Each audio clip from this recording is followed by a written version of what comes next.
ചുരുക്കത്തിൽ എല്ലാ പ്രമുഖ വിശ്വാസങ്ങളുടെയും സംഗമസ്ഥാനമാണ് ഈ ഭൂമി. ഇത് ബുദ്ധന്മാർക്ക് ബുദ്ധന്റെ കാൽപ്പാടുള്ള സ്ഥലം, ഇത് ക്രിസ്ത്യാനികൾക്ക് ഏതൊരു പുണ്യാളന്റെ സ്ഥലമാണ്, ഇത് മുസ്ലിങ്ങൾക്ക് ആദമ്മലയാണ്. ആരാ അവരോടത് പറഞ്ഞേ? എവിടെയത് പഠിപ്പിക്കപ്പെട്ട്? മുസ്ലിങ്ങളെ സംബന്ധിച്ചിടത്തോളം വിശുദ്ധമായ കേന്ദ്രങ്ങൾ മൂന്നെണ്ണേ ഉള്ളൂ അല്ലേ? ബൈത്തുൽ മുഖദ്ദസ്, മസ്ജിദുൽ ഹറാം, മസ്ജിദുൽ നബവി. ഇതല്ലാത്ത ഏത് കേന്ദ്രങ്ങളിലേക്കുള്ള യാത്രയും യഥാർത്ഥത്തിൽ അത് മുസ്ലിങ്ങളെ സംബന്ധിച്ചിടത്തോളം പുണ്യത്തിനുള്ള യാത്രയല്ല, തിന്മക്കുള്ള യാത്രയാണ്. ഇനി ഞാൻ നേരത്തെ പറഞ്ഞല്ലോ, വിശ്വാസം എന്ത്, അന്ധവിശ്വാസം എന്ത് എന്ന് തീരുമാനിക്കപ്പെടേണ്ടത് പ്രമാണങ്ങളുടെ വെളിച്ചത്തിലാണ്.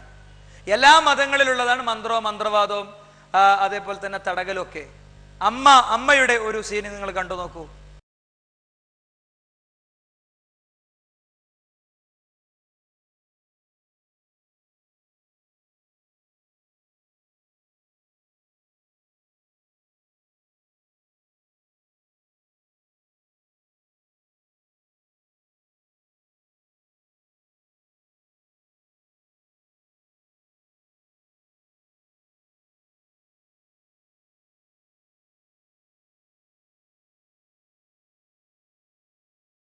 മുത്തലിനെതിരെയും കൈമുത്തലിനെതിരെയൊക്കെ ഏറ്റവും കൂടുതൽ സംസാരിച്ച ഒരു വലിയ ആളുണ്ട്, സ്ക്രീനിൽ മുപ്പര് വരുപ്പോ, പേരോട് അബ്ദുറഹ്മാൻ സഖാഫി. ഇതെന്താ അറിയോ? ഇത് ഫാമിലി വിസിറ്റാണ് മുപ്പരെ. ഫാമിലി വിസിറ്റിന്റെ ഇടയിൽ ഏതോ കുട്ടികൾ പകർത്തി യൂട്യൂബിൽ ഇട്ടതാ. എന്താ? കാലിൻ്റെ ഒട്ട് പോയി വീഴാണ് അല്ലേ? കാലിൻ്റെ ഒട്ട് പോയി വീഴാണ്. ഇതിനെയാണ് അന്ധവിശ്വാസം എന്ന് വിളിക്കേണ്ടത്, ഇതിനെയാണ് ചൂഷണം എന്ന് വിളിക്കേണ്ടത്. ഇങ്ങനെ പ്രാർത്ഥിച്ചു കൊടുക്കണേനും ദിക്ർ ചൊല്ലി കൊടുക്കണേനും മന്ത്രിച്ചു കൊടുക്കുന്നതിനും ഒക്കെ ക്യാഷ് വാങ്ങി, അവിടെയാണ് യഥാർത്ഥത്തിൽ മതം ചൂഷണോപാധിയായി മാറുന്നത്. അവിടെയാണ് മതത്തെ ചൂഷണത്തിന്റെ ഒരു ഘടകമായ യഥാർത്ഥത്തിൽ ഉപയോഗിക്കുന്നത്. മുത്തരുത്, തൊടരുത്, ചുംബിക്കരുത്, ആ പണിക്ക് പോകരുത്, മുപ്പര് സ്റ്റേജ് കയറി വളരെയും. ഈ നിലക്കുള്ള ഏർപ്പാടുകൾ ചെയ്യാൻ പറ്റുന്നിടത്തോ അത് കൃത്യമായിട്ട് ചെയ്യും. കണ്ടില്ലേ? മുപ്പരെ തസ്ബീഹ്, മുപ്പരെ അതിൻ്റെ അടുക്ക് ഫോൺ അറ്റൻഡ് ചെയ്യും, മെസ്സേജ് അയക്കും, ഒക്കെ നടക്കും. അതൊക്കെ അതിൻ്റെ അടുക്ക് വാരി നടക്കും. അതൊക്കെ അത്രേ ഉള്ളൂ. നിസ്കാരത്തിൻ്റെ അടുക്ക് ആരെങ്കിലും റുക്കുമെന്ന് ഞാൻ കുറച്ച് കഴിഞ്ഞിട്ട് വിളിക്കാറോ? പറയില്ലല്ലോ. അതൊരു ഇബാദത്തല്ലേ? ഇബാദത്തിൻ്റെ ഇടയിലുണ്ട് അങ്ങനെ ഒരു കളി. ഇനി ഇതിന് ക്യാഷ് വേണ്ട, ഒരാൾക്ക് വേണ്ട ചെറിയൊരു എമൗണ്ട് ഉണ്ട്. ഇവിടെ ഇരിക്കുന്ന ആളുകൾ പലരും കണ്ട ഒരു ഭാഗമാണ്. ഞാൻ എൻ്റെ വിഷയത്തിന്റെ പൂർണ്ണതയ്ക്ക് വേണ്ടി പറയാണ്. മൂപ്പര് ദുആ ചെയ്ത് കൊടുക്കാൻ റെഡിയാ. മൂപ്പര് ദുആ ചെയ്ത് കൊടുക്കാൻ റെഡിയാ. വളരെ ചെറിയ എമൗണ്ടേ വേണ്ടതുള്ളൂ മൂപ്പർക്ക്. ഇത് കേട്ടോളി. ഹൃദയത്തിൽ നിറഞ്ഞ ഈമാനുള്ള ഒരു മനുഷ്യനായി, തഖ്വയുള്ള ഒരു മനുഷ്യനായി, ഒരു സ്വാലിഹായ മനുഷ്യനായി ഇവിടുന്ന് മരിച്ചു കിട്ടണ്ടേ? വേണമല്ലോ സഹോദരന്മാരെ. അതുകൊണ്ട് ശൈഖുന ഏറ്റവും ഇഷ്ടപ്പെടുന്ന അള്ളാഹുവിൻ്റെ പരിശുദ്ധ ദീൻ, ആ ദീൻ ഇവിടെ നിലനിർത്താൻ വേണ്ടി ഈ മഹത്തായ സദസ്സിലേക്ക് പ്രിയപ്പെട്ട സഹോദരന്മാരെ, കിബറില്ലാത്ത, ഹസദില്ലാത്ത, റിയാഗില്ലാത്ത, ഒലബില്ലാത്ത, ഉജുബില്ലാത്ത, ഹിഖദില്ലാത്ത, ഒരു ദുർഗുണവുമില്ലാതെ ജീവിച്ച് ഈ ലോകത്തോട് വിട പറയാൻ തൗഫീഖ് കിട്ടിയ മഹാനായ ശൈഖുനാന്റെ ബർക്കത്ത് കൊണ്ട് ഇതുപോലത്തെ ഒരു കൽബ് എനിക്കുണ്ടാകണം എന്ന് ആഗ്രഹിച്ചുകൊണ്ട് ഈ സയ്യിദന്മാർ, ഈ ഉഖ്റവിയായ ആലിമീങ്ങൾ, മഹാന്മാരായ സാലിഹീങ്ങളുടെ സദസ്സിലേക്ക്, ഈ മഹത്തായ പരിപാടിയിലേക്ക്, ഇവിടെ ഒരുപാട് ഹൈറായ കാര്യങ്ങളാണ് ലക്ഷ്യമാക്കിയത്. ഇവിടെ നിന്ന് ദ്വാരിപ്പിക്കാൻ, അങ്ങനത്തെ ഒരു കൽബിൻ്റെ ഉടമയാകാൻ ആഗ്രഹിച്ചുകൊണ്ട് ഒരു 5000 പറയാൻ പറ്റിയവരുടെ പറഞ്ഞോളി, നമുക്ക് ദ്വാരം കൊടുക്കാലോ. PV മുഹമ്മദ് ഹാജി കുറ്റിക്കാട്ടൂർ. അൽഹംദുലില്ലാഹ്, റസൂലുള്ളാഹി സ്വല്ലല്ലാഹു അലൈഹി വസല്ലമ തങ്ങളെ പേര് ലഭിച്ച ഒരു മഹാവ്യക്തി പടച്ചവനെ. ഈ സയ്യിദന്മാർ, ഉഖ്റവിയ ആലിമീങ്ങൾ, നേരത്തെ സഖാഫി പറഞ്ഞില്ലേ, ഒരുപാട് മഹാന്മാരെ പൊരുത്തം ലഭിച്ച ആൾ ഞാൻ കണ്ടതാ. വടകര ഓരത്തിൽ ഞങ്ങളെല്ലാം കൂടി ഇരിക്കുമ്പോൾ ഹക്കീം എന്നോര് എന്ന് പറഞ്ഞ് ഭാര്യയിട്ട് ഇങ്ങനെ കൊടുക്കുക, പിന്നെയും ഭാര്യയിട്ട് കൊടുക്കുക. ഹക്കീം എന്നോര് എന്നാ പറയുന്നത്. ഹക്കീം എന്നോര് വേറെ ആർക്കും അവിടെ ഭാര്യയിട്ട് കൊടുത്തില്ല. അങ്ങനെ ആട് ഉള്ളും പുറവും ഭാര്യ കോരി കൊടുത്തിക്കുന്നു. അള്ളാഹു ആ ദർജനി ഏറ്റിക്കൊടുക്കട്ടെ. സഹോദരന്മാരെ, അവരൊക്കെ ഫവർ നമുക്ക് കുറേ കഴിഞ്ഞിട്ടേ തിരിയൂ. അങ്ങനത്തെ പല മഹാന്മാരുള്ള സദസ്സിലേക്ക്, റഹ്മാനായ റബ്ബേ, ഈ പോരിശയാക്കപ്പെട്ട സദസ്സിലേക്ക് 5000 പറഞ്ഞ ആ റസൂലുള്ളാഹിന്റെ പേര് ലഭിച്ച മാന്യവ്യക്തിക്ക് നീ ഒരു ശുദ്ധമായ കൽബ് നൽകണേ അല്ലാ, ശുദ്ധമായ കൽബ് നൽകണേ അല്ലാ.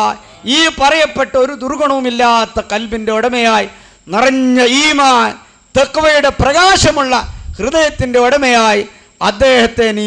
അടുത്തത് വേറെ ഏതോ ഒരു ഇബ്രാഹിമാണ്. അപ്പൊ ഇബ്രാഹിം നബിയുടെ പേര് ലഭിച്ച. അടുത്തത് തുത്തുമ്മൂന്നായി ഭാരത. അപ്പൊ പിന്നെ മൂപ്പർക്ക് പറയാല്ല. അങ്ങനെയാണല്ലോ വല്ല 22 ലക്ഷം പിരിക്കണ വയലുകാരൊക്കെ ഒക്കെ ഈ കള്ള കപട ആത്മീയതയുടെ ആൾക്കാർ തന്നെയാണ് അല്ലേ. എന്നിട്ട് പരസ്യമായിട്ട് സ്റ്റേജിൽ പറയാ ചില ആൾക്കാർ, ഞാൻ 22 ലക്ഷം പിരിക്കണില്ലേ, പിന്നെന്താ 50,000 കൊണ്ടോണിന് എന്റെ കുട്ടികൾ വായി കൂതി കൊടുക്കാൻ പറ്റുമോ? ഓർക്കും വേണ്ടി ജീവിക്കുക എന്നാണ്. സുഹൃത്തുക്കളെ, ഇവിടെ ഈ പറഞ്ഞതിനർത്ഥം മന്ത്രം ഇല്ല എന്നല്ല. പൈശാചികമായ പ്രതിസന്ധികൾ വരുമ്പോ, ബുദ്ധിമുട്ടുകൾ വരുമ്പോ അതിന് നൂലിലേക്കും ഏലസിലേക്കും മന്ത്രത്തിലേക്കും പോകലല്ല പരിഹാരം. അതിന് മന്ത്രമല്ല, ദിക്റില്ല, പ്രാർത്ഥന അല്ല എന്ന് പറയലല്ല പരിഹാരം. ഇതിന്റെ രണ്ടിന്റെ അടിയിലുള്ള ഒരു രൂപമുണ്ട്. ശൈത്താൻ പെരി കയറാതിരിക്കാനുള്ള ചില വഴികളുണ്ട്. അത് എല്ലാത്തരം ആൾക്കാരോടും പറയണേ ഞങ്ങള്. എന്താ? ഇസ്ലാം എന്ന വെളിച്ചം ഉൾക്കൊണ്ട്, തൗഹീദ് ഉൾക്കൊണ്ട ഒരാളെ സംബന്ധിച്ചിടത്തോളം അയാളെ ബെഡ്റൂമിൽ നിന്ന് സുന്നത്ത് നിസ്കരിക്കണം, ഫർള് നിസ്കാരം പള്ളിയിൽ നിന്നാകണം. അയാളെ വീട്ടിൽ ഖുർആൻ പാരായണം ഉണ്ടാകണം. വീട്ടിൽ കയറുമ്പോൾ ബിസ്മില്ലി കയറണം. അപ്പൊ ശൈത്താൻ അതുവരെ വരുന്നതാണ്. അത് പ്രമാണത്തിലുള്ളതാണ്, ഹദീസിലുള്ളതാണ്. ബിസ്മില്ലി കയറിനോട് കൂടെ പറയടാ ഇന്ന് ഇവിടെ താമസിക്കാൻ പറ്റില്ല, നമുക്ക് പോകാം. ഭക്ഷണം കഴിക്കുമ്പോൾ ബിസ്മില്ലിനോട് കൂടെ പറയുന്നതാണ്, ഇന്നിവിടെ ചോറുമില്ല, വീടാണ് നല്ലത്. അപ്പൊ നമ്മളെ വീട് അങ്ങനെ മാറണം. രാത്രി ഭർത്താവിനെ മുഖത്ത് വെള്ളം കുടഞ്ഞ് എഴുന്നേൽപ്പിക്കുന്ന ഭാര്യ എത്ര നല്ല സ്ത്രീയാണ് തഹജ്ജുദ് നിസ്കരിപ്പിക്കാന്. ഭാര്യയുടെ മുഖത്ത് വെള്ളം കുടഞ്ഞ് എഴുന്നേൽപ്പിക്കുന്ന ഭർത്താവ് എത്ര നല്ല ആളാണ് തഹജ്ജുദ് നിസ്കരിപ്പിക്കാന് എന്ന് നബി കരീം സല്ലല്ലാഹു അലൈഹി വസല്ലം തങ്ങൾ പഠിപ്പിച്ചു. അങ്ങനത്തെ ഒരു സംസ്കാരത്തിലേക്ക് വീട് വരുമ്പോൾ ഈ പ്രശ്നം തീരും. എന്നാൽ ഇല്ലാത്ത മന്ത്രം ഏതാ? ഇപ്പൊ മുട്ടറുക്കൽ അല്ലേ? എന്താ മുട്ടറുക്കല്? നിങ്ങൾ ആ സീന് കണ്ടോളൂ. മുട്ടറുക്കൽ എന്ന് പറഞ്ഞാൽ ഉള്ള എല്ലാ ബുദ്ധിമുട്ടെന്നാണ്. എല്ലാ പ്രയാസവും, ലോകത്തുള്ള എല്ലാ പ്രയാസവും ഈ തേങ്ങമ്മക്ക് ഇങ്ങോട്ട് ആവാഹിച്ചെടുക്കും. മനസ്സിലായല്ലേ? എല്ലാ പ്രയാസവും ഇങ്ങനെ മന്ത്രം ചൊല്ലിയിട്ട് മൂപ്പർക്ക് ഒരു 5,000 റുപ്യ കൊടുത്താൽ കുട്ടികളില്ലാത്ത ബുദ്ധിമുട്ട്, രോഗത്തിന്റെ ബുദ്ധിമുട്ട്, സർവ്വ സാധനവും ഇതിമക്കുണ്ട് ആവാഹിച്ചെടുത്തിട്ട് ഇതാ വളരെ കൃത്യമായിട്ട് മൂപ്പര് സൂട്ട് നോക്കിയിട്ട് ഒരൊറ്റ വെട്ടാണ്ട് വരുന്നതോട് കൂടെ എല്ലാ ബുദ്ധിമുട്ടും തീർന്ന് അല്ലേ? ഇത് അന്ധവിശ്വാസമാണ്, ഉറക്കെ ഞങ്ങൾ പറയുന്നു. എന്നാൽ ഇതിനെ എതിർക്കുമ്പോ പണ്ടൊരാള് ഒരാളെ കാട് വെട്ടാൻ ഏൽപ്പിച്ച്, പള്ളിത്തോട്ടത്തിലെ കാട് വെട്ടാൻ ഏൽപ്പിച്ച്. പള്ളിത്തോട്ടായതുകൊണ്ട് എല്ലാവരും നന്നായി ശ്രദ്ധിക്കുമല്ലോ കമ്മിറ്റി. അപ്പൊ അതുകൊണ്ട് എന്തെന്ന് വെച്ചാൽ പള്ളിത്തോട്ടത്തിലെ കാപ്പിയിൽ മൊത്തം കാട് കയറി. അപ്പൊ കാടൊക്കെ ഒന്ന് വെട്ടി ക്ലിയർ ചെയ്യണം എന്ന് പറഞ്ഞ് ഏൽപ്പിച്ച ആളെ സംബന്ധിച്ചിടത്തോളം കാപ്പിയും കാടും കാടായിരുന്നു. മൊത്തം വെട്ടി, കാടും കാപ്പിയും ഒക്കെ വെട്ടിയിട്ടാണ്ട് പള്ളിത്തൊടി കണ്ട് ശരിയാക്കി കൊടുത്ത് എന്ന് പറയുന്നത് പോലെ നവോത്ഥാനം കൊണ്ട് ഇറങ്ങിയ ചില ആൾക്കാരുണ്ട്. KM മൗലവി സാഹിബ് നവോത്ഥാന പ്രക്രിയയുമായി വന്നപ്പോ നൂലിനെ എതിർത്തു, ഏലസിനെ എതിർത്തു, ഐക്കലിനെ എതിർത്തു, ശംഖിനെ എതിർത്തു, സർവ്വതിനെയും എതിർത്തു. അതിന്റെ തട്ടിപ്പുകൾ പുറത്തു കാണിച്ചു. പക്ഷേ അത് പുറത്തു കാണിച്ചപ്പോഴും ഉള്ളതിനെ നിരാകരിച്ചിട്ടില്ല, നിഷേധിച്ചിട്ടില്ല. ഉള്ളതിനെ നിരാകരിച്ചുള്ള പ്രശ്നം എന്താ? അയാൾ പോയി നമ്പൂരിന്റെ അടുത്ത് പോയി അസുഖം മാറി, അത് അയാളുടെ അനുഭവമാണ്. അനുഭവത്തങ്ങൾ 1000 ആയത്തുകൊണ്ട് എതിർത്തിട്ട് കാര്യമില്ല അല്ലേ? ഞാന് ഇവരുടെ ചില തട്ടിപ്പുകളെ ഞങ്ങൾക്ക് കാണിച്ചു തരാം. അങ്ങനെ തന്നെ ഉണ്ട് ചിലത്, തട്ടിപ്പുകൾ തന്നെ ഉണ്ട്. ഇപ്പോ തമിഴ്നാട് സ്റ്റേറ്റിലുള്ള ഒരു ബാവുണ്ട്, അസ്ലം ബാവ. ആ അസ്ലം ബാവന്റെ സനത് കാന്തപുരം മർക്കസ് വരെ നീണ്ടു നിൽക്കുന്ന സനതാണ്. എന്താ? കാന്തപുരത്തിന്റെ ഏറ്റവും ബഹുമാനപ്പെട്ട ആളുകൾ അദ്ദേഹത്തിന്റെ അടുത്ത് പോകാറുണ്ട്, ചികിത്സിക്കാറുണ്ട്. മൂപ്പർക്ക് സഡേഷൻ കൊടുക്കണ്ട, ഒന്നും വേണ്ട. പച്ചക്ക് മനുഷ്യന്റെ ശരീരത്തിൽ അസുഖമുള്ളടത്താണ്ട് ഓപ്പറേറ്റ് ചെയ്തിട്ട് അവിടെ തുന്നിക്കൂട്ടിയിട്ടാണ് വിടും. അടുത്ത ദിവസം മാറുന്നതാണ് നിയമം. ഒരു മുറിവ് അവിടെ ഉണ്ടാവില്ല, ഒരു രക്തക്കറ പോലും അവിടെ ഉണ്ടാവില്ല, ഒരു സംഗതി അവിടെ ഉണ്ടാവില്ല എന്നാണ്. മൂപ്പര് ഓപ്പറേഷൻ ആദ്യങ്ങളൊന്ന് കാണി, എന്നിട്ട് ഓപ്പറേഷനിൽ എന്താ നടക്കണം ഞാൻ കാണിച്ചു തരാം. வாசல் அருகே ஆஸ்பெஸ்டாஸ் கூரையிட்ட கட்டிடங்களில் ஆயிரக்கணக்கான மக்கள் பாபாவின் வருகைக்காக நாள் கணக்கில் காத்து கிடக்கிறார்கள். பாபா, அஸ்லாம் பாபா.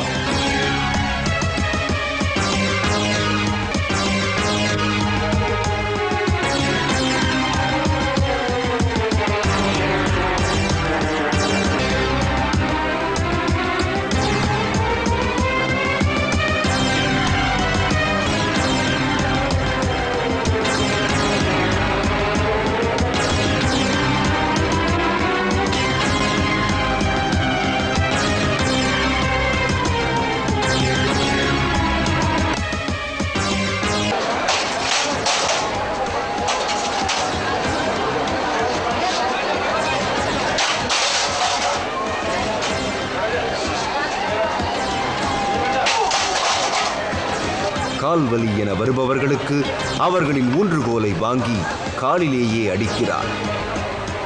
வலிப்பு வந்தவர்களை சேர் கொண்டு பலமாக தாக்குகிறார்.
நோய் முற்றி மூச்சு இழுத்துக் கொண்டு இருப்பவர்களுக்கு கத்தரிக்கோலால் தலையில் குத்துகிறார்.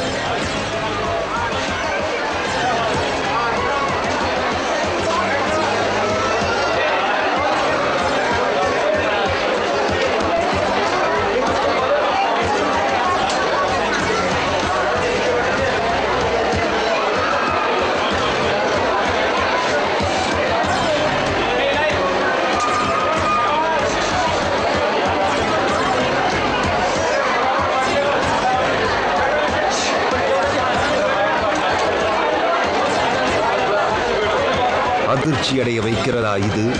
இவையெல்லாம் பாபாவின் வெறும் ஆரம்ப நிலை சிகிச்சைகள்தான். உண்மையிலேயே பாபா புகழ் பெற துவங்கியது அவரது அறுவை சிகிச்சைகள் மூலம்.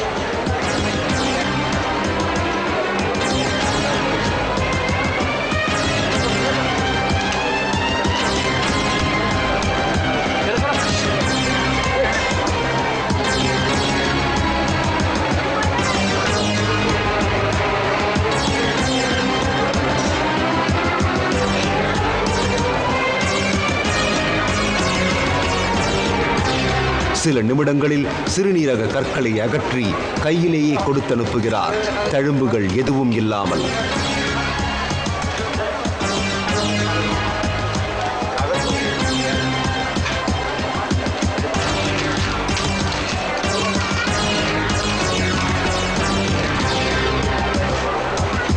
എങ്ങനെയാണത്? വേറൊരാൾ ഞാനും ചെയ്തു തരാന്ന് പറഞ്ഞിട്ട് വേറൊരാളത് പൊളിച്ച് കൈ കൊടുക്കണം. ഒരു ചാനൽ ഇയാളെ ഫോളോ ചെയ്തിട്ട് മൊത്തം ഇയാളുടെ എല്ലാ തട്ടിപ്പും ഒരു ഇറച്ചിന്റെ കഷ്ണോടെ വെച്ചതാണ്. എന്നിട്ട് ഭയങ്കര കൈവിരുതിൽ സ്പീഡിൽ എന്ത് ചെയ്യുന്ന വെച്ചാൽ ഈ ഇറച്ചി കഷ്ണം എടുത്തിട്ട് കത്രികയിൽ എടുത്തിട്ട് അത് മെല്ലാണ് പുറത്തേക്ക് എടുക്കണം, ആരും കാണൂല. അങ്ങനെ ഒരു വീഡിയോ ഉണ്ട്. എന്നാൽ അതെങ്ങനെയാണ് ചെയ്യുന്നത് എന്ന് ഒരാൾ കാണിച്ചു തരുന്നുണ്ട്, നിങ്ങൾ കണ്ടോളൂ. இல்லை என்றே சொல்ல வேண்டும். மதத்தின் பாபா ஊதி கொடுக்கும் மினரல் வாட்டர் பாட்டில்களை வீட்டில் வைத்துக் கொண்டாலும் எந்தவித நோயும் அண்டாது என சொல்லி பாபா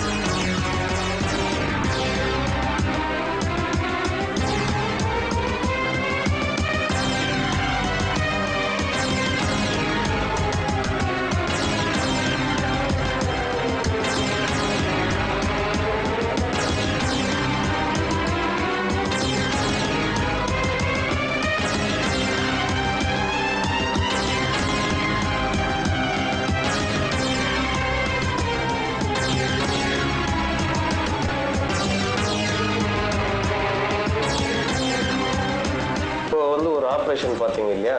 ஆனால் நீங்கள் பார்த்தது வந்து ஆப்ரேஷன் இல்லை, அது வந்து உண்மையிலேயே ஒரு மேஜிக். அந்த மேஜிக்கை வந்து எப்படி பண்ணுன்றதை வந்து சொல்லி கொடுக்குறேன் பாருங்கள். ஃபஸ்ட்டு வந்து ஒரு பேப்பர் எடுக்கிறேன், சின்ன பேப்பர், தண்ணியில் நினச்சி அவர் தலையில் வச்சுட்டேன். ரெண்டாவது இன்னொரு சின்ன பேப்பர் எடுக்கிறேன், தண்ணியில் நினச்சி அதையும் வந்து அவர் தலையில் வச்சுட்டேன். மூணாவது வந்து ஒரு பெரிய பேப்பர் எடுத்தேன், அதையும் வந்து தண்ணியில் நினச்சி அவர் தலையில் வச்சுருக்கேன். இப்போது அடுத்தது 4வது வந்து தண்ணியில் நனைக்காம ஒரு பேப்பர் எடுக்கிறப்போ அந்த பேப்பருக்கு கீழே வந்து ஒரு சின்ன பொட்டலம் இருக்குது. இந்த பொட்டலத்தை அப்படியே எடுத்துன்னு போய் அதில் வச்சு மூடிடுறேன். மூடிட்டு அதுக்கப்புறம் வந்து கத்திரிக்கோல் எடுத்து அவர் தலையில் வச்சு குத்துறேன். குத்திட்டு இதில் ஓட்டை போட்டு பண்ணுறப்போ அந்த பேப்பர் மடித்த பொட்டலத்துக்குள்ளே இந்த ஃப்ளஷ் வந்து உள்ளே வச்சுருக்குது. அதை வந்து நிறைய ஆக்ஷன் இப்படி ஆக்ஷன்லாம் கொடுத்துட்டு அதை வந்து ஃப்ளஷை வந்து அப்படியே வந்து வெளியில் எடுக்கிறேன். எடுத்து வச்சுட்டு வேற ஒரு பேப்பர் எடுத்து அதை எல்லாத்தையும் கவர் பண்ணி மொத்தமாக அதை சுருட்டி எடுத்துடுறேன். சுருட்டி எடுத்து அப்படி தேய்ச்சாக காயம் இல்லை, எதுவும் இல்லை. இதுதான் வந்து நான் பண்ண ஆப்ரேஷன். இது மேஜிக் நிபுணரின் விளக்கத்திற்கு பின்பும் உங்களுக்கு சந்தேகம் தீரவில்லையா? இதோ பாகல்கோட் அஸ்லம் பாபா கேமராவில் மாட்டிக்கொண்ட காட்சியை பாருங்கள்.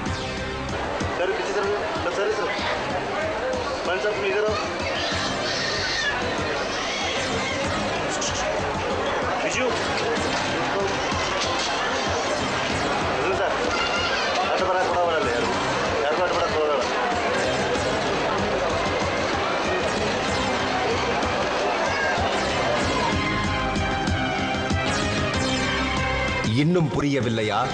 பாபா காலை உயர்த்தும் போது கீழே தெரியும் காகித பொட்டலத்தின் உள்ளே கசாப்பு கடையில் வாங்கிய மாமிசம் இருக்கிறது.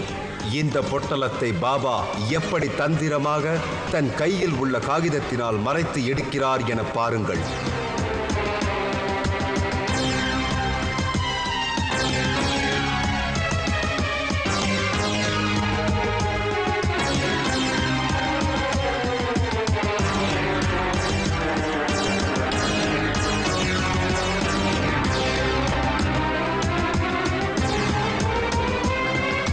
பாபாவின் கைக்கு பொட்டலம் வந்த பின்பு அறுவை சிகிச்சை செய்வது போல நடிப்புத்தான்.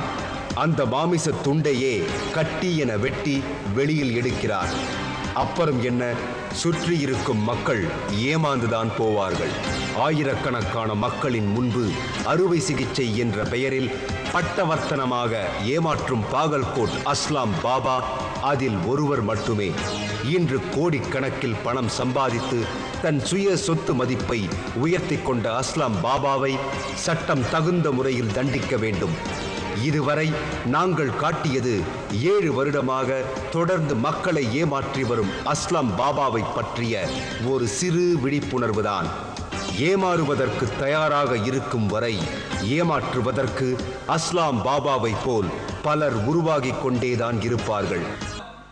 ഇനി സത്യസായി ബാബ ഇതിൻ്റെ വലിയ ആളാണ്. എല്ലാ അത്ഭുതങ്ങളുടെയും മുപ്പരിങ്ങനെ ഭസ്മം ഇങ്ങനെ എടുത്തിട്ട് ഇങ്ങനെ കൊടുക്കും, മാല സ്വർണ്ണമാല എടുത്തിട്ട് ഇങ്ങനെ കൊടുക്കും. നിരീശ്വരവാദികൾ ഈ വിഷയത്തിൽ ചെയ്ത ചില വർക്കുകളുണ്ട്. അവർ ചോദിക്കണത് അയാളെ ചക്കെടുത്ത് കൊടുക്കുമെന്നാണ്. അയാൾ ചക്കെടുത്ത് കൊടുക്കട്ടെ, അയാൾ ആപ്പിൾ എടുത്ത് കൊടുക്കട്ടെ, ഒക്കെ അയാളെ കൈയിൻ്റെ തട്ടിപ്പ്. അവര് വലിയൊരു IAS ഉദ്യോഗസ്ഥന് അദ്ദേഹം ഒരു സമ്മാനം കൊടുക്കുന്ന, അദ്ദേഹത്തിന്റെ ഇൻസ്റ്റിറ്റ്യൂട്ടിന്റെ സമ്മാനം കൊടുക്കുന്ന, പുരസ്കാരം കൊടുക്കുന്ന ഒരു സദസ്സുണ്ട്. അത് ഞങ്ങൾ കാണിക്കണം. അപ്പൊ അതിന്റെ പിന്നെ സമ്മാനം ഇങ്ങനെ കൈമാറാൻ വേണ്ടി അയാളും ഒഫീഷ്യൽ ഡ്യൂട്ടി ചെയ്യുന്ന ഉദ്യോഗസ്ഥനും നിൽക്കുമ്പോൾ ഈ ഇതിന്റെ സമ്മാനത്തിന്റെ ഈ കപ്പിന്റെ ട്രോഫിന്റെ താഴെ അയാൾ കൈ കൊണ്ട് ചില പണിയെടുക്കുന്നുണ്ട്. മറ്റേയാൾ വന്നതിന്റെ ശേഷം ഇങ്ങനെ കാട്ടിയിട്ട് ചെയിൻ എടുത്തിട്ട് ഇട്ട് കൊടുക്കും. എന്താ, ഇവിടെ ഫിറ്റ് ചെയ്ത് വെച്ച ചെയിന് ഇതിന്റെ ഉള്ളിലേക്ക് വെച്ചിട്ട് അതെടുക്കണം, ആരും അറിയണില്ല. അത് കൗത്തിലിടുമ്പോൾ ഇയാള് ദൈവം തന്നെ എന്നാണ്, ഇയാള് ദൈവം തന്നെ എന്നുള്ളിടത്താണ്. നിങ്ങളെ ആ ഭാഗം ഒന്ന് കണ്ടു നോക്കൂ. Watch this video carefully and pay close attention to the protagonist's hand.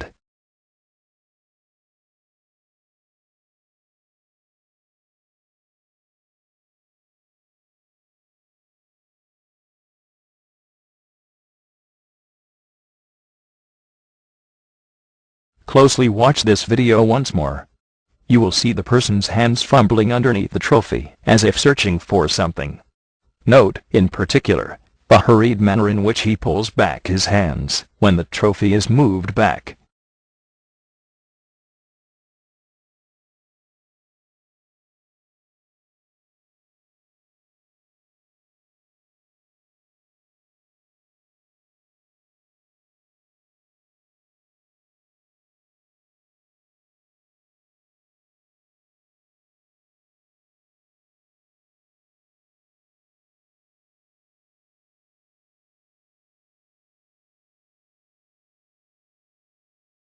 After the object is in his hand, his fingers remain clenched, concealing the object.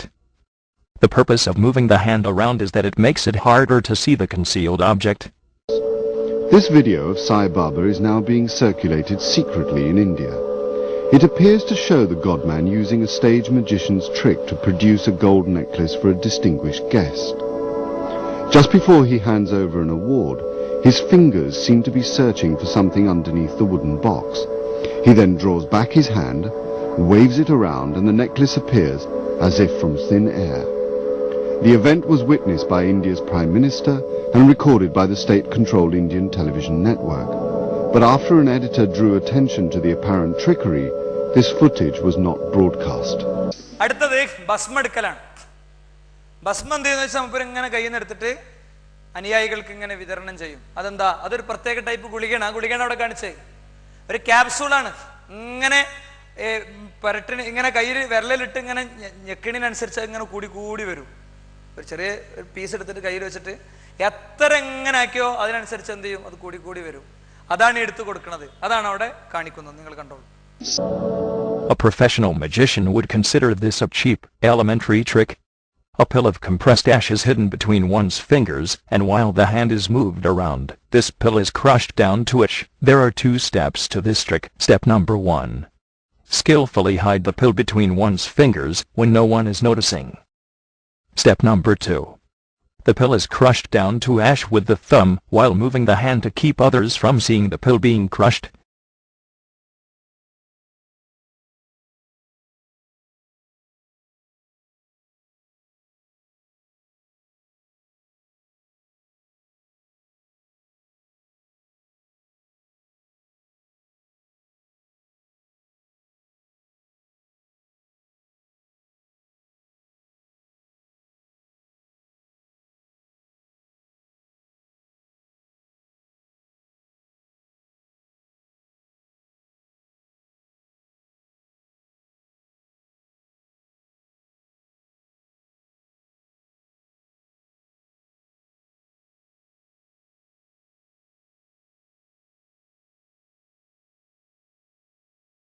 The ash pills are hidden in the hand holding the letters and moved to the other hand just before the trick is done, as you can witness in the clips that follow. Also pay careful attention to the body language of the person.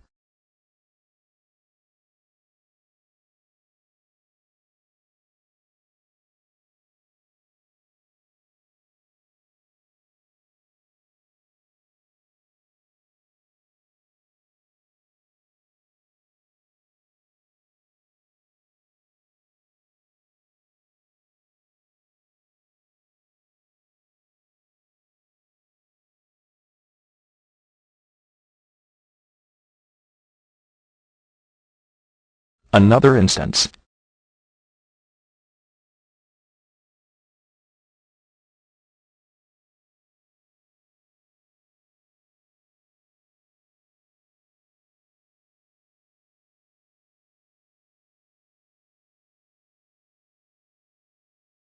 Yet another instance.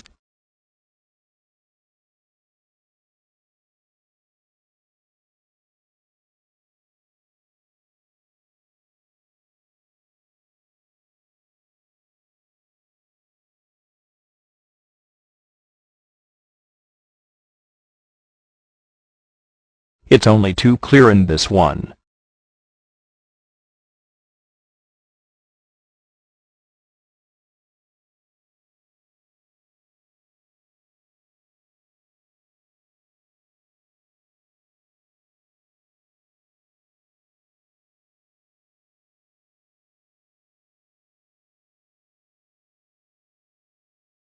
The fake regurgitation trick. Note that his mouth hardly opens. Watch carefully, especially when the trick is shown from the side. The expression on the person's face after the thing is brought out in itself gives away what he really is about. അപ്പോൾ ഇത് ഇങ്ങനത്തെ ഒരു item. ഇനി ഇതേപോലെ ചില നാടൻ ടെക്നിക്കുകളുണ്ട്. ഈ ഇങ്ങനത്തെ ആളുകളുടെ അടുത്ത് ചെല്ലുമ്പോൾ തങ്ങൾ പാപ്പ അങ്ങോട്ട് പറയണേ, തങ്ങൾ പാപ്പണ് ചെയ്യാണ്, ഇങ്ങനത്തെ ചില തട്ടിപ്പുകളുണ്ട്. അത് നമ്മൾ മനസ്സിലാക്കണം. അതിൽപ്പെട്ടൊരു തട്ടിപ്പ് പൊന്മള മുസ്ലിയാർ പറയുന്നുണ്ട്. ഇത് സത്യസായിബാബ എടുക്കണ മാതിരി മാലയും സംഗതി ഒന്നും ഇപ്പോൾ സാധാരണ നാട്ടിലുള്ള അസ്മാൻ്റെ പണിയിടുന്നവർക്ക് പറ്റൂലല്ലോ. അപ്പോൾ ഓര് ചെയ്യണ ചില ചെറിയ തരികിടകളുണ്ട്, അത് നിങ്ങളൊന്ന് കേട്ടോളൂ. പണ്ടൊരു ഷെയ്ഖ് ചപ്പടി ഇത് ഒപ്പിച്ചത് ആ ഷെയ്ഖ് തന്നെ നമ്മളോട് നേരെ പറഞ്ഞതാ ബിലാ വാസിതത്തിൻ. അയാൾ ഷെയ്ഖുഹത്ത് ചമഞ്ഞു പോയി. അങ്ങനെ ഷെയ്ഖായി അവിടെ ചെന്നു. നാട്ടിലെ ആളുകളെല്ലാം കൂടി ഇയാളെത്ത് കൂടി. അങ്ങനെയുള്ള ഒരു വികൃതമായ കോലെല്ലാം കൂടി കുറേ കോട്ടും കീട്ടും എല്ലാം കൂടി ഇട്ടിട്ട് കുറേ 25 മൂതിരും ഇങ്ങനെ എല്ലാവർക്കും തിരിയാത്ത വർത്താനം പറയാ. തിരിനർത്താനം പറഞ്ഞാൽ ഷെയ്ഖാവില്ല. ഇങ്ങനെ തിരിയാത്ത വർത്താനം പറയാ. ഇങ്ങനെയെല്ലാം കൂടി ജഗ പുകയാക്കണം. അപ്പോഴേ എന്താവുള്ളൂ? ഷെയ്ഖാവുള്ളൂ. ഇങ്ങനെ ഇയാൾ പറയാ ഞാനിങ്ങനെ ഷെയ്ഖും കെട്ടി ചെന്നു നോക്കുമ്പോൾ ഞാൻ കുടുങ്ങിയതെ കണ്ടു സാധേ. ഇയാൾ പറയാ എന്തേ കുടുങ്ങിയത്? കുടുങ്ങിയത് വേറൊന്നുമല്ല, അവിടെ ഒരു ആഭരണം കളവുപോയി. ആഭരണം കളവുപോയപ്പോൾ ഈ ആഭരണം കിട്ടാനൊരു മാർഗം വേണ്ടേ? അവരെല്ലാം കൂടി തങ്ങൾപ്പാപ്പാൻ്റെ അടുത്ത് പറഞ്ഞു. ഇയാൾ തങ്ങളുമല്ല, തങ്ങൾപ്പാപ്പാൻ്റെ അടുത്ത് പറഞ്ഞു. തങ്ങളോട് എന്ന് പറഞ്ഞപ്പോൾ തങ്ങളെ വല്ലതും പഠിച്ചിക്കണം. എന്നാൽ വല്ല തെൽസമാത്തുണ്ടെങ്കിൽ അതങ്ങനെ എന്തെങ്കിലും പഠിച്ചുകൊണ്ട് അതിൻ്റെ എന്തെങ്കിലും ചെയ്തു കൊടുത്തായിരുന്നു. ഫലപ്പെട്ടാലും പെട്ടിനെയും ചെയ്തു കൊടുത്തുന്നായിരുന്നു. അത് എന്താ ചെയ്യേണ്ടത് അതും ഇയാൾക്കറിയില്ല. അപ്പോൾ ഇയാൾ ഹിക്കമത്തേരനാ. അയാൾ പണിയൊപ്പിച്ചു. എന്താ ഒപ്പിച്ചത്? അയാൾ പറഞ്ഞു നിങ്ങൾക്ക് സംശയമുള്ള ആൾക്കാരൊക്കെ കൂട്ടി ഈ ആഭരണം എടുക്കാൻ ആരൊക്കെ സാധ്യത ഉണ്ട് അവരൊക്കെ നിങ്ങൾ കൂട്ടുക, ഞാനോട് വരാറുണ്ട്. അങ്ങനെ ഇയാൾ ചെന്നു. ഇയാൾ ചെന്നപ്പോൾ പച്ചപ്പകലൊരു ചൂട്ട് കഴിച്ചായിരുന്നു. ചൂട്ട് ഓലക്കൂട് കൊണ്ട് ഉണ്ടാക്കിയ ചൂട്ട്. മാമായന ചൂട്ട് മറൂഫല്ലേ? ആ ചൂട്ടായിട്ട് നിന്നു. ചെന്നിട്ട് ഈ ചൂട്ട് ഇയാൾ അവിടെ വെച്ചു. എന്നിട്ട് പറഞ്ഞു ഇതാ ഞാനിതിന് തീ കൊടുക്കാൻ പോവാ. തീ കൊടുക്കണതിന് മുമ്പ് തന്നെ കട്ടൂരുണ്ടെങ്കിൽ പറഞ്ഞോളി. ഞാനിതിന് തീ കൊടുത്തു കഴിഞ്ഞാൽ പിന്നെ ഇത് കുറച്ച് കഴിയുമ്പോൾ ചലിക്കാൻ തുടങ്ങും. ഈ ചൂട്ടിങ്ങനെ തന്നെ ചലിക്കും. അപ്പോൾ ഉറപ്പായി കള്ള ഈ കൂട്ടത്തിലുണ്ട് എന്ന്. ചലനം തുടങ്ങിയ ഉറപ്പാവും കള്ള ഈ കൂട്ടത്തിലുണ്ട് എന്ന്. പിന്നെ അത് ചാടാൻ തുടങ്ങും. അപ്പോഴേക്കിന് പറഞ്ഞില്ലെങ്കിൽ പിന്നെ ഞാൻ വിചാരിച്ചാലും ശരിയാവൂല. അതിൻ്റെ മുമ്പ് പറഞ്ഞോളണം. ഇല്ലെങ്കിൽ ഞാൻ പറഞ്ഞിട്ടും പിന്നെ കാര്യമില്ല. ഞാൻ പിടിച്ചാലും നിൽക്കണോ സ്റ്റേജിൽ നിന്ന് വിട്ടുപോയി, സ്റ്റേഷൻ വിട്ടുപോയി. അപ്പോൾ ആരും ഉണ്ടില്ല. അപ്പം ഇയാൾ എന്താ ഞാൻ തീ കൊടുക്കാൻ പോവാ. അയാൾ തീ കൊടുത്തു. ചൂട്ടിന് എനക്കില്ല, ചൂടിന് തലങ്ങനെ കത്തല്ലേ. അപ്പം ഇയാൾ മറ്റേ തലക്കും തീ കൊടുത്തു. 2 തലക്കും തീ കൊടുത്തു. കുറച്ച് കഴിഞ്ഞപ്പോൾ ചൂട്ട് തുടങ്ങി ഒരിളക്കം. ഇളക്കം തുടങ്ങിയെന്നല്ല, കുറച്ച് കഴിഞ്ഞപ്പോൾ ചാടാൻ തുടങ്ങിയപ്പോൾ ഒരാൾ വന്നിട്ട് പറഞ്ഞു തങ്ങൾ പാപ്പ എൻ്റെ അടുത്ത് പറ്റിപ്പോയതാണ്, ഇരിക്ക് നിങ്ങൾ മാപ്പ് വരണമെന്ന് പറഞ്ഞു. എന്നാൽ അത് ആദ്യം തന്നെ പറഞ്ഞുകൂടെയെന്നാ എന്ന് പറഞ്ഞാൽ ഒരു ചൂട്ടൊക്കെ കെടുത്തി. മനസ്സിലാ? അപ്പോൾ വിഷയം എന്ത് ചെയ്യുന്നു? ഇയാൾ ഈ ചൂട്ടിൻ്റെ ഉള്ളിൽ നല്ലൊരു പോക്കാൻ താവളം വെച്ച് കെട്ടിയാ. നല്ലൊരു പോക്കാൻ താവളത്തിൻ്റെ ഉള്ളിൽ വെച്ച് കെട്ടിയിട്ട് തീയാണ്ട് കൊടുത്തപ്പോൾ ഈ ചൂടാണ്ട് എന്നപ്പോൾ ഇത് ചാടാൻ തുടങ്ങി. അപ്പം ഇങ്ങനെ എത്ര ചപ്പടി വിദ്യകൾ ഒപ്പിക്കും? ഇങ്ങനെ വിദ്യ ഒപ്പിക്കണാണ് ഇതൊക്കെ. അപ്പം ചിലപ്പോൾ അത് ഉസ്താദിനും വന്നു ചോദിച്ചാൽ അത് കിട്ടിക്കൊള്ളുന്നില്ല. അപ്പം ഈ ചൂട്ട് എങ്ങനെ ചലിച്ചെന്ന് ചോദിച്ചാൽ ഇത് ഇയാൾ എനിക്ക് പറഞ്ഞതുകൊണ്ട് എനിക്ക് പറയാൻ കിട്ടിയെന്നല്ലാണ്ട് അല്ലെങ്കിൽ ഞാനും കുടുങ്ങൂല. ഇതിൽ പക്ഷെ ഞാൻ കുടുങ്ങൂല, ഞാൻ അത് മനസ്സിലായിക്കണേ തന്നെ. ഇടക്കൊക്കെ ചിലപ്പോൾ അങ്ങനെ ചെയ്യണോണ്ട് എന്തായാലും കുടുങ്ങൂല. സുഹൃത്തുക്കളെ, ഞാൻ പറഞ്ഞത് ഒരു തങ്ങളടുത്തൊക്കെ ഒരാൾ ചെന്നപ്പോ ആ തങ്ങൾ ഇയാളെ പറ്റി പലതും പറഞ്ഞു. ഇങ്ങനെ പലതുമാകാം. അതുകൊണ്ട് അയാൾക്ക് ദൈവികത കൽപ്പിക്കുന്ന ഒരു സാഹചര്യം ഉണ്ടാകാൻ പറ്റുമോ? 1. 2, എല്ലാതും ഇങ്ങനെ ചപ്പടി വിദ്യകളിലൂടെ മാത്രമാണോ? ഈ വിഷയം മനസ്സിലാക്കുമ്പോൾ ഈ പോയിന്റ് ക്ലിയർ ചെയ്തിട്ടില്ലെങ്കിൽ ആരും പെട്ടുപോകും. ഞാൻ ചോദിക്കട്ടെ, ഞാൻ നിങ്ങൾക്ക് ഒരാളെ കാണിച്ചു തരാം. ഒരു അത്ഭുതം കാണിക്കുകയാണെങ്കിൽ, അത്ഭുത വിദ്യ ചെയ്യുന്നത് കൊണ്ട് ഒരാൾ ദൈവമാവുകയാണെങ്കിൽ, അയാൾ ഊതിയതിന് പ്രാധാന്യം ഉണ്ടാവുമെങ്കിൽ, അയാൾ തുപ്പിയത് കുടിക്കാമെങ്കിൽ, അയാളെ കാല് കഴുകി വെള്ളം കുടിക്കണമെങ്കിൽ, അയാൾ ലിംഗപൂജ നടത്തണമെങ്കിൽ, ഞാൻ ഒരു ട്രെയിനിനെ മൊത്തം വലിച്ചെറിഞ്ഞ ഒരാളെങ്ങൾക്ക് കാണിച്ചു തരാം. 100 കണക്കിന് വീഡിയോസ് ഈ വിഷയത്തിലുണ്ട്. പക്ഷെ ഒക്കെ മ്യൂസിക് ഉണ്ടാവും, പല പ്രശ്നങ്ങളുണ്ടാവും. മുതുകാട് മായാജാലങ്ങൾ കൊണ്ടൊരാൾ വലിയ ആളാകണമെങ്കിൽ മുതുകാട് വലിയ ആളാകണം. ഒരു 1.5 മിനിറ്റിന്റെ വീഡിയോ നിങ്ങൾ ശരിക്കും ശ്രദ്ധിച്ചാൽ ദൈവമാക്കാൻ പറ്റിയ ഒരാളെ നിങ്ങൾക്ക് ഞാൻ കാണിച്ചു തരാം.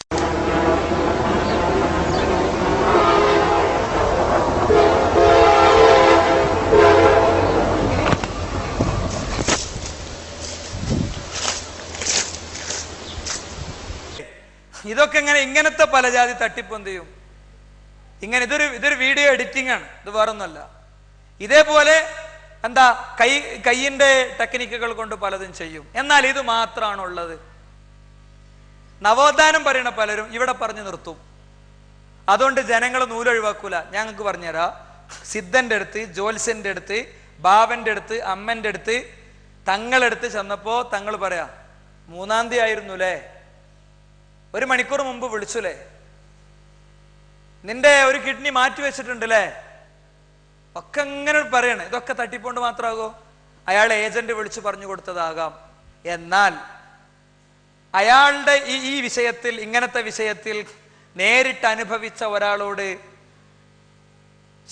ഈ പറയുന്ന തങ്ങളുടെ ബീവിയുടെ കാര്യത്തിൽ ഇത്തരം ഒരു നിഷേധാത്മക ലൈൻ മാത്രം സ്വീകരിച്ച് സംസാരിച്ചാൽ അയാളെ നിങ്ങൾക്ക് തൗഹീദിലെത്തിക്കാൻ സാധ്യമല്ല. നേരെ മറിച്ച് ഇതിന്റെ ഉത്തരം റസൂലുള്ളാഹി സ്വല്ലല്ലാഹു അലൈഹി വസല്ലം നിങ്ങൾ പണ്ട് പറഞ്ഞിട്ടുണ്ട്. ആയിഷ ബീവി റളിയല്ലാഹു അൻഹ റസൂലുള്ളാഹിനോട് ചോദിച്ചു, നബിയെ, ജ്യോത്സ്യന്മാർ പറയുന്ന ചിലതൊക്കെ ശരിയാകുന്നുണ്ടല്ലോ, ജ്യോത്സ്യന്മാർ പറയുന്ന ചിലതൊക്കെ ശരിയാകുന്നുണ്ടല്ലോ എന്ന് പറഞ്ഞപ്പോ നബി കരീം സല്ലല്ലാഹു അലൈഹി വസല്ലം നിങ്ങൾ പറഞ്ഞു, അവരൊരു ചുക്കുമല്ല, വലൈസു ബിശൈഇ, അവരൊരു ചുക്കുമല്ല.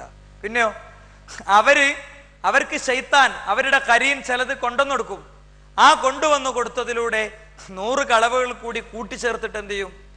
അത് ഇയാൾ അങ്ങോട്ട് പൊട്ടിക്കും. അപ്പോ അത് സത്യമായിട്ട് ഫീൽ ചെയ്യും. എന്താ സംഭവം? നബി ഒന്നുകൂടി വിശദീകരിച്ചു. ഒരു ശൈത്താന്റെ മേലെ മറ്റേ ശൈത്താൻ, മറ്റേ ശൈത്താന്റെ മേലെ മറ്റേ ശൈത്താൻ, അയാളെ വേറെ മറ്റേ ശൈത്താൻ. എന്നിട്ടോ മലക്കുകളുടെ സംഭാഷണം കട്ടെടുത്തിട്ട് കൊണ്ടുവന്നിട്ട് ഇയാളത് ഈ കരീന് കൊടുക്കും. കരീൻ അത് അങ്ങോട്ട് പറയും. അതിലൂടെ 100 കളവുകൾ കൂടി ചേർത്തിട്ട് പറയും. ചെറിയ കുട്ടികളെ ക്യാമ്പൊക്കെ ഉണ്ടാകുമ്പോൾ ഒരു ക്യാമ്പ് നമ്മൾ ചോദിക്കും, നിങ്ങളമ്മച്ചി നിങ്ങളെ ചിലപ്പോ ദേഷ്യം പിടിച്ച് പേര് വിളിക്കലല്ലേ? ആണ്ട് അതെങ്ങനെ ഈ സാറിന് മനസ്സിലായത്? എല്ലാ കുട്ടികളും അങ്ങനെ ചെയ്യുന്നുണ്ട്, അതുകൊണ്ടാണ് സാറിന് മനസ്സിലായി അല്ലേ? നിങ്ങളെ മൂത്ത കുട്ടിന്റെ കൈയിന്റെ ഇവിടെ തല്ലിയിട്ടില്ലേ? അതൊക്കെ ഒരു വീട്ടില് സ്വാഭാവികമായും സാധാരണ ഉണ്ടാകുന്ന കാര്യങ്ങളാണ് അല്ലേ? ഇങ്ങനത്തെ കുറെ സാധനങ്ങൾ കൂടി കൂട്ടിച്ചേർത്തിട്ട് ശൈത്താൻ പറയണ ഈ സംഗതി പറഞ്ഞാണ്ട് വെച്ചാണ്ട് കാച്ചു അതോടുകൂടെ തങ്ങൾ പാപ്പാന്ന് പറഞ്ഞ കാലിലോട്ടിലാണ് വീഴും. പിന്നെ എങ്ങനെ പെര വിറ്റിട്ട് അയാൾക്ക് പൈസ കൊടുക്കാതിരിക്കുക? ഇത് ശൈത്താനാണ് സുഹൃത്തുക്കളെ. ഇസ്ലാമിക ഭരണകൂടമുണ്ടെങ്കിൽ പിശാചിനെ പൂജിക്കുന്ന അയാൾക്കുള്ള ശിക്ഷ കഴുത്തറുക്കുക എന്നുള്ളതാണ്. കാരണം എന്താ? നിങ്ങൾ പിശാചിനെ പൂജിക്കുന്നുണ്ട്, എന്റെ വിഷയത്തിൽ നിങ്ങൾ അത്ര ക്ലിയർ ആയി പറഞ്ഞുകൊണ്ട് നിങ്ങൾക്ക് കരീം കൊണ്ടുവന്നാണ് നമ്മൾ പറയും. ഇത് നിഷേധിക്കണോനോ, കരീനെ നിഷേധിക്കണോനോ? അവൻ എന്തു പറയും? അതിപ്പോ 2012 പുതിയ ഇത് വന്നതല്ല. ഡോക്ടർ ഉസ്മാൻ സാഹിബിന്റെ പുസ്തകം മുഖ്യശത്രു എന്ന് പറയുന്ന പുസ്തകം, ആ പുസ്തകത്തിന്റെ 73-74 പേജുകൾ നിങ്ങൾ വായിക്കുക. നിരീശ്വരവാദിയായ ഒരാൾ എങ്ങനെയാണ് ഈശ്വര വിശ്വാസിയായത് എന്ന് അദ്ദേഹം അതിൽ കൃത്യമായിട്ട് പറയുന്നുണ്ട്. എന്താ? ഒരു ഹൈന്ദവ കേന്ദ്രത്തിൽ നിരീശ്വരവാദിയായ ഇയാൾ പോയി. എല്ലാവരും പോയപ്പോൾ ടൂറിന് വേണ്ടി പോയതാണ്. ഏറ്റവും ബാക്ക് സീറ്റിൽ പോയിരുന്നു. അദ്ദേഹത്തെ മുന്നിലേക്ക് വിളിച്ചു വരുത്തി. ഒരു പത്രത്തിന്റെ എഡിറ്റർ ആയിരുന്നു അദ്ദേഹം. ആ മുന്നിലിരിക്കുന്ന അദ്ദേഹത്തോട് അദ്ദേഹത്തിന്റെ ജീവിതം മൊത്തം അങ്ങോട്ട് പറഞ്ഞു കൊടുത്തു. ആര്? ഈ പറയുന്ന ദിവ്യൻ, ഈ പറയുന്ന സിദ്ധൻ. അതോടുകൂടെ അയാൾ അങ്ങോട്ട് കാലിൽ വീണു. നിരീശ്വരവാദി ഏറ്റവും വലിയ കപട ആത്മീയ വാദങ്ങളുടെ ആളായി മാറി. ഡോക്ടർ ഉസ്മാൻ സാഹിബ് നിരീശ്വരവാദിയായിരുന്നു. അദ്ദേഹം ഈശ്വര വിശ്വാസിയായി ഇത്ര വിഷയങ്ങളൊക്കെ പഠിച്ചു. അതുകൊണ്ട് നവോത്ഥാനം സംസാരിക്കുന്നവർ ഉള്ളതുപോലെ പറയണം. പറ്റും ചില ദിവ്യന്മാർക്ക് ചിലതൊക്കെ പറയാൻ പറ്റും. അത് ഗൈബല്ല, അത് ആപേക്ഷികമായ ഗൈബാണ്. അദ്ദേഹം വിശദീകരിച്ചു. ഗൈബ് അള്ളാഹുവിന് മാത്രമേ അറിയുള്ളൂ, ഗൈബ് റബ്ബിന് മാത്രമേ അറിയുള്ളൂ. റബ്ബല്ലാത്ത ഒരാൾക്കും അത് മനസ്സിലാക്കുക സാധ്യമല്ല. അതുകൊണ്ട് പല ജാതി കഥകളും കാര്യങ്ങളൊക്കെ സമൂഹത്തിൽ പ്രചരിപ്പിക്കപ്പെടുന്നുണ്ട്. കറാമത്ത് കഥകളുടെ തമ്മിലുള്ള യുദ്ധമാണ്. ഇപ്പൊ ഉള്ളാൽ തങ്ങളെ വലിയൊരു കറാമത്തായിട്ട് പറയണം. എന്താ അറിയോ? ഉള്ളാൽ തങ്ങൾ ഇവിടെ ഇരുന്നിട്ട് മക്കത്തെ തീ കെടുത്തിയെന്നാണ്. അതെ, മഹാനായ സയ്യിദ് അവർകൾ ആലിക്കുളം പള്ളിയിൽ വുദു ചെയ്തുകൊണ്ടിരിക്കുന്ന സന്ദർഭം. വുദു ചെയ്തുകൊണ്ടിരിക്കുന്നതിനിടയിൽ പെട്ടെന്നാണ് പരിഭ്രമത്തോടെ കയ്യിൽ വെള്ളമെടുത്ത് മേൽപോട്ട് എറിഞ്ഞത്. ഇത് പലവട്ടം ആവർത്തിച്ചു. ഇത് കണ്ടു നിൽക്കുന്ന ജനങ്ങൾ ആശ്ചര്യഭരിതരായി. എന്ത് പുതുമയാണിത്? വുദുവിനിടയിൽ വെള്ളം മേൽപോട്ട് എറിയുന്നു. എന്തൊരു വിചിത്രമാണിത്? ഏതായാലും മഹാനവറുകളുടെ വുദു എല്ലാം കഴിഞ്ഞ ശേഷം ആളുകൾ താഴ്മയോടെ ചെന്നുകൊണ്ട് വെള്ളം മേൽപോട്ടെറിഞ്ഞതിന്റെ രഹസ്യം ആരാഞ്ഞു. അപ്പോൾ ആ രഹസ്യം സയ്യിദ് അവർകൾ ജനങ്ങൾക്ക് പറഞ്ഞു കൊടുക്കുകയാണ്.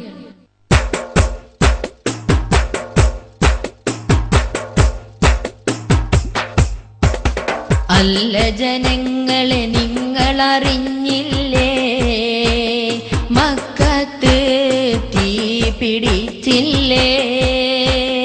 തീയുടെ നാളം പൊങ്ങിയതിനാലേ വെള്ളം ഞാൻ വീഴ്ത്തിയണച്ചില്ലേ? അല്ല ജനങ്ങളെ നിങ്ങളറിഞ്ഞില്ലേ? മക്കത്ത് തീ പിടിച്ചില്ലേ? തീയുടെ നാളം പൊങ്ങിയതിനാലേ വെള്ളം ഞാൻ വീഴ്ത്തിയണച്ചില്ലേ?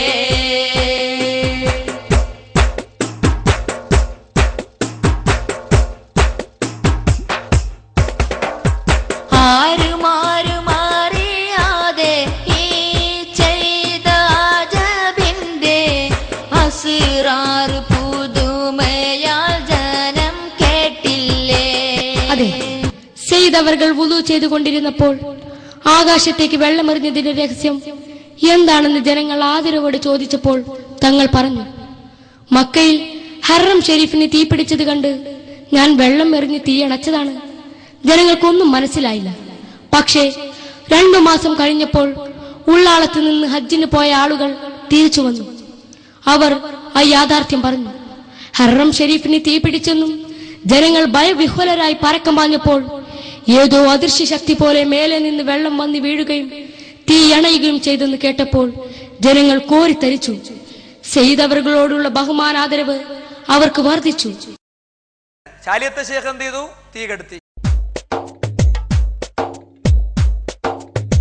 പരിശുദ്ധ മക്കയിൽ ഒരു നാൾ തീ പിടിച്ച് വുളൂഇന്റെ വെള്ളം കൊണ്ട് ആ തീ അണച്ച് നടന്നവർ ബഹറിൽ ഉറുമാൻ വിരിച്ച് കറാമത്ത് പലതും കാട്ടിയ പൂവെ അഹ്ലു ബൈത്തിൽ പിറന്ന് മൗത്തായി മഴങ്ങിടുന്നു പരിശുദ്ധ ചാലിയം തിരുമുറ്റത്ത് നൂറുദ്ദീൻ ശൈഖോലിയെ മഹാനായ നിധിയെ മറപ്പെട്ട് ചാലിയം മണ്ണിലോലിയെ. അപ്പൊ സുഹൃത്തുക്കളെ, അവകാശവാദങ്ങളാണ്. ഇങ്ങനെ ഇട്ടാൽ ഇതൊരു പരമ്പര ഉണ്ട്. ഒരു ഷെയ്ഖിന്റെ പേരിൽ പറയണത് വേറൊരു ഷെയ്ഖിന്റെ പേരിൽ വരിക. എന്നാ റസൂലുള്ളാഹി സ്വല്ലല്ലാഹു അലൈഹി വസല്ലം തങ്ങളോ അദ്ദേഹത്തിന്റെ 70ഓളം വരുന്ന അനുയായികളെ മക്കയുടെ ചാരപ്രദേശത്ത് വെച്ച് കടുത്തറുത്ത് കൊന്നിട്ട് അതുപോലും അറിഞ്ഞില്ല.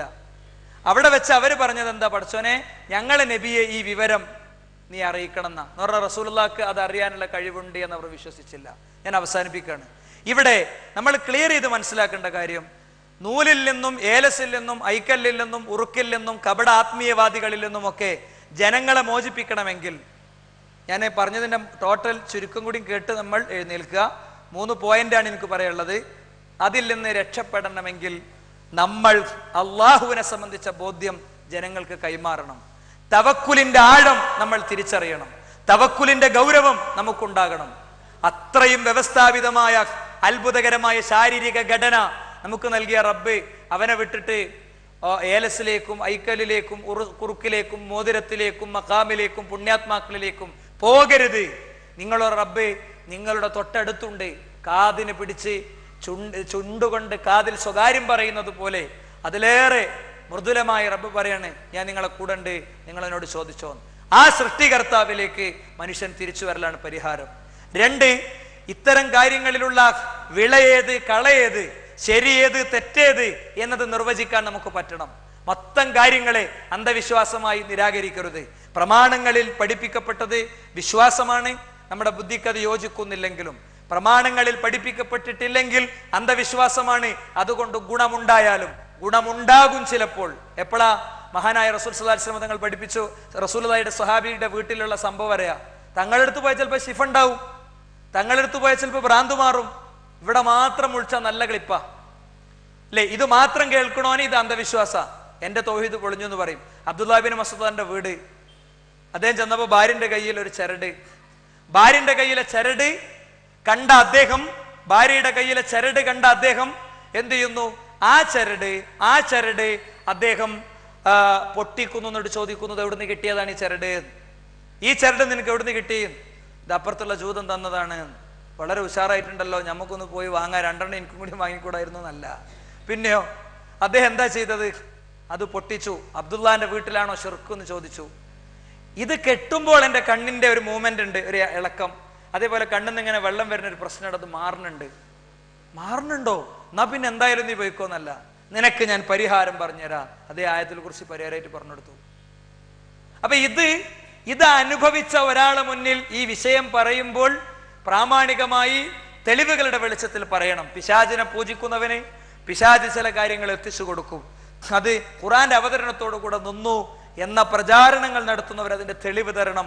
അവർ ഇത്തരം വ്യാഖ്യാനങ്ങൾക്കുള്ള വിശദീകരണങ്ങളും ജനങ്ങൾക്ക് പറഞ്ഞു കൊടുക്കണം. അതുകൊണ്ട് സുഹൃത്തുക്കളെ, നമ്മുടെ തവക്കുൽ കടലാസിലേക്കും എഴുത്തുകുത്തുകളിലേക്കും അതേപോലെ തന്നെ എന്താ പറയാ നൂലിലേക്കും പോകുന്നതിന് പകരം ഫതവക്കൽ അലൽ ഹയ്യിൽ ലദീ ലാ യമൂത്ത്, ഒരിക്കലും മരിക്കാത്തവനിൽ തവക്കുലാക്കുക. ആ റബ്ബ് അവന് നിങ്ങൾക്ക് പക്ഷിക്ക് ഭക്ഷണം കൊടുക്കുന്നത് പോലെ ഭക്ഷണം നൽകും. ലൗ അന്നകും തതവക്കലൂന അലല്ലാഹി ഹഖ്ക തവക്കുലിഹി ലറസകകും കമാ യർസുഖു തയ്ർ തഗ്ദു ഖിമാസ വതറൂഹു ബിതാന. കിളിയൊച്ചകളില്ലാതെ കിഴക്കിൽ നിന്ന് പടിഞ്ഞാറിലേക്ക് അത് പറക്കുന്നു. അതിന്റെ അന്നം അത് കണ്ടെത്തി വയറ് നിറച്ച് തിരിച്ചു വരുന്നു എന്നതുപോലെ അള്ളാഹുവിനെ സൂക്ഷിക്കുന്നവർക്ക് അള്ളാഹു എളുപ്പമാക്കി കൊടുക്കും. അടിമകളോട് അടുത്തു നിൽക്കുന്ന റബ്ബ് അവൻ ചോദിച്ചാൽ ഉത്തരം നൽകും, അവൻ സഹായിക്കുമെന്ന ആത്മവിശ്വാസം നമുക്കുണ്ടാവുക.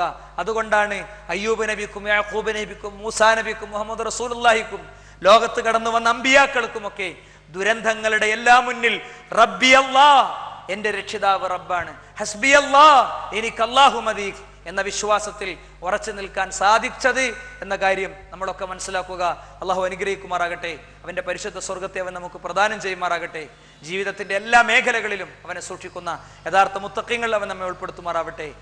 ഇതുപോലെ കാര്യങ്ങളെ ഓരോന്നും വേർതിരിച്ച് പഠിപ്പിക്കാൻ വേണ്ടി നമ്മൾ പ്രഖ്യാപിച്ച വിസ്ഡം ഗ്ലോബൽ ഇസ്ലാമിക് മിഷൻ അതൊരു ചരിത്ര സംഭവമാക്കി റബ്ബ് മാറ്റി തരുമാറാകട്ടെ.